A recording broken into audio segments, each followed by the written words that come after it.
जय श्री राम भक्तों। आज मैं आपके लिए लेकर आया हूँ एक अद्भुत कहानी।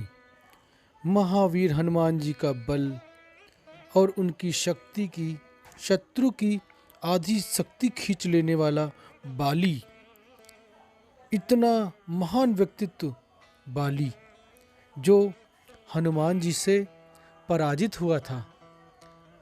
हो सकता है आपको यह कथा ना पता हो, लेकिन मैं आपके लिए लेकर आया हूँ इस कथा को, जिसे सुनकर आप जान सकेंगे कि कैसे हनुमान जी ने बाली जैसे महाशक्तिशाली वानर को परास्त किया था।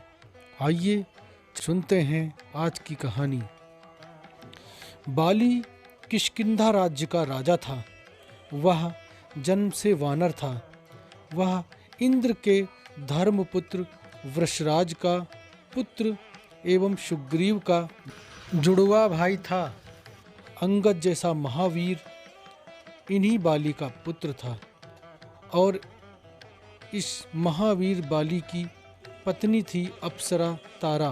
बाली को ब्रह्मा जी का वरदान प्राप्त था, जिससे वह युद्ध करेगा उसकी आदि शक्ति बाली में समाहित हो जाएगी और बाली इतना शक्तिशाली हो जाएगा कि वह अपने सामने वाले उस व्यक्ति को हरा देगा। बाली के सामने कई बार बहुत सारे राक्षस आए और युद्ध किया, जिनमें दुदुम्भी नामक राक्षस और उसके भाई, जिसको बुरी तरह से बाली ने युद्ध में पछाड़ा और उनको वध भी किया और उन राक्षसों का वध भी किया।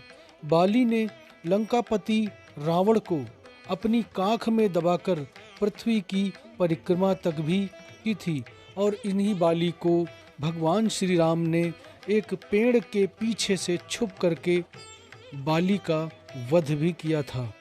इन बाली को हनुमान जी ने कैसे परास्त किया, तो आप इस कथा के ऊपर आते हैं।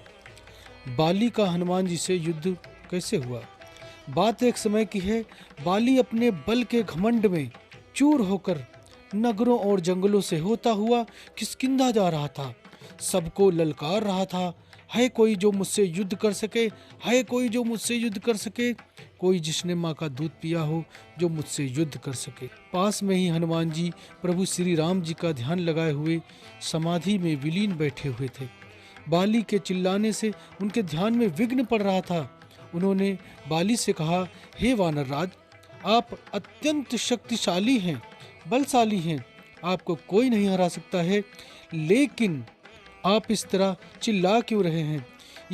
यह सुनकर अहंकार में डूबा हुआ बाली भड़क गया और हनुमान जी को चुनौती देते हुए कहने लगा, तू जिसकी पूजा कर रहा है वह भी मुझे नहीं हरा सकता है। राम जी का अपमान होता देखकर हनुमान जी को क्रोध आ गया। उन्होंने बाली की चुनौती स्वीकार कर ली और निश्चित होकर कहा कि अगले दिन सूर्योदय होते ही हम तुमसे युद्ध करेंगे। इतना सुनकर बाली चला गया और हनुमान जी भी अपने स्थल पे आ गए। अगले दिन हनुमान जी जैसे ही युद्ध करने के लिए तैयार होकर निकल ही रहे थे, अचानक वहाँ पर ब्रह्मा जी प्रकट हो गए और उन्होंने हनुमान जी को समझाया कि बेटा आप बाली से ब्रह्मा जी ने हनुमान जी को समझाया कि वह बाली से युद्ध ना करे, परंतु हनुमान जी ने कहा, मैं अवश्य युद्ध करूंगा क्योंकि बाली ने मेरे प्रभु श्री राम जी को चुनौती दी है। यह सुनकर ब्रह्मा जी ने कहा, ठीक है हनुमान, युद्ध के लिए जाओ, परंतु अपनी शक्ति का मात्र 10वां हिस्सा ही लेकर जाना। हनुमान जी ने कहा, ठीक है। फिर हनुमान जी ने अपनी शक्ति का बहुत ही छोटा हिस्सा लेकर बाली से युद्ध करने पहुंच गए। बाली के सामने जाते ही हनुमान जी की आधी शक्ति बाली में समाने लगी। बाली को अपने अंदर अथाह शक्ति का आभास होने लगा। ऐसा लगा पूरे शरीर में आवश्यकता से अधिक बल और शक्तियां जागृत हो रही हैं। शरीर की एक एक नस फटने को है। शरीर बहुत ही भारी और विशाल हो जाएगा।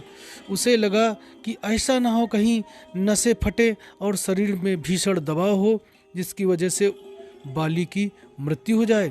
यह सोचकर बाली परेशान और चकित होने लगा। उसी समय ब्रह्मा जी प्रकट हो गए और बाली से बोले कि यदि तुम अपने प्राण बचाना चाहते हो तो तत्क्षण हनुमान जी से 1000 कोस दूर भाग जाओ, अन्यथा तुम्हारा शरीर अभी ही फट जाएगा।